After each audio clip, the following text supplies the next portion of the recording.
So far, we have very limited information, but here's what I do know. What we're looking at here is what has been a nightmare for some of their customers. They tell me they are completely shocked at what took place here yesterday. Now, I just got here a few minutes ago and was talking to a man who was picking his wife up from work, and he says the crime up here is ridiculous. A lot of us know the Medford Center to look like this. It's how it's been for a very long time, but coming up here pretty soon, things are about to change. Guys, as you can tell, it's pretty windy out here. My hair's blowing all over the place. The tree behind me is blowing. Hey Dave, that's right. I am out driving with Sergeant Don Lane from Medford PD. Well, this structure brings smiles to kids' lives every day, but what it took to get to Liberty Park in Medford does not make residents too happy. Law enforcement has confirmed that a child was involved in an accident.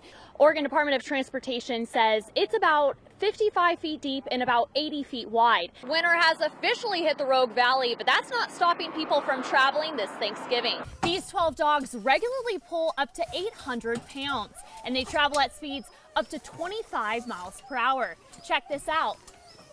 Woo! Some local fathers say if they saw a child trapped in a vehicle, they'd smash the window. This morning, employees came here to this call center to do their job. Shortly after, those employees left without one. I spoke with one of those employees. She says she had no idea what was coming and is heartbroken. All because of this. Now, there were some high winds as we experienced earlier today, and the reason why Ashland Parks and Recreation decided that it was best to shut part of the street down is because of flying debris. Everyone, how are we feeling this morning? Woohoo! That's what I like to hear. And apparently I'm back in, so that's right, suckers! With your connection, live in Medford, Ariana Rakhshani, News 10. Forrest Lewis is not the first person to file a complaint with the Landscape Contractors Board, or LCB. If I were to shake his hand, I would have to look at my own hand to make sure all my fingers were still there. That's how much I trust him. Lewis hired Advanced Tree Service and Landscape last December. He says he did not get what he paid for. When they cut the tree down, they didn't take it all the way down as we had agreed upon. He left a part of the trunk up.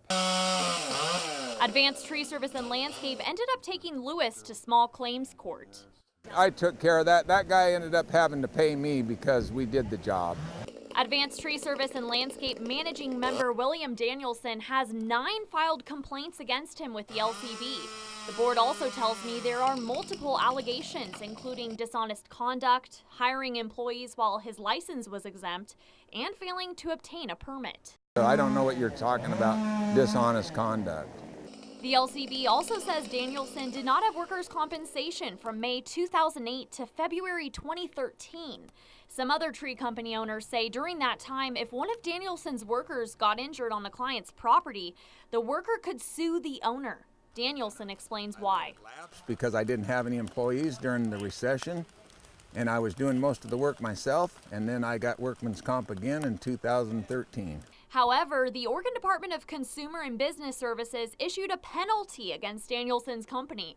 The agency tells me it's still collecting the nearly $40,000.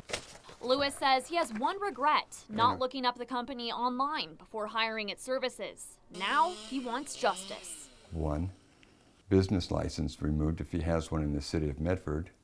2, his landscaping tree service license removed. Danielson's current license expires next month. With your connection in Southern Oregon, Ariana Rakhshani, News 10.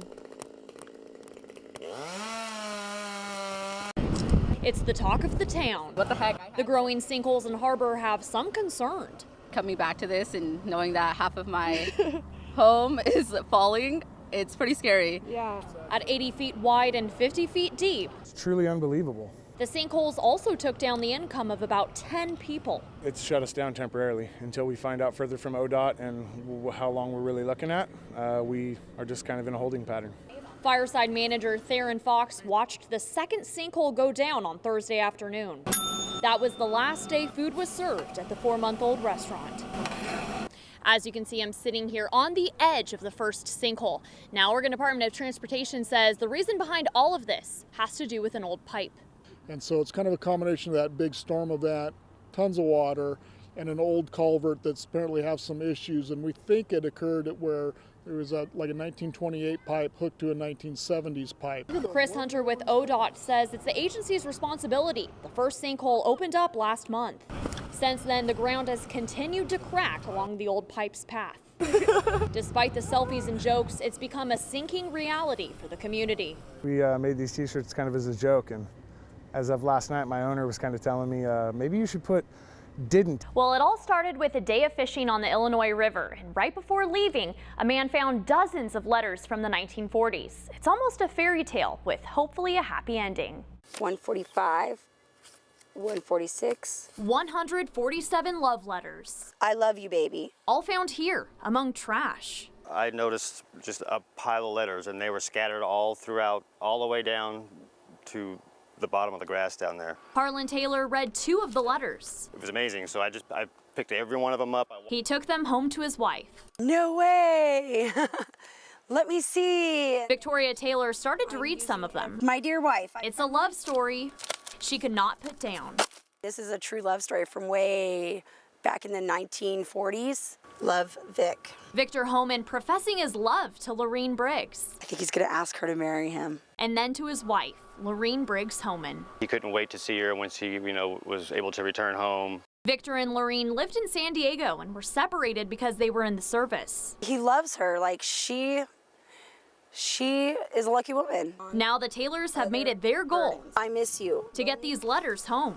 They do need to go back to the rightful owner. Just as Victor claims his love is forever, Disfigure those kissable lips. their love will live on through these letters.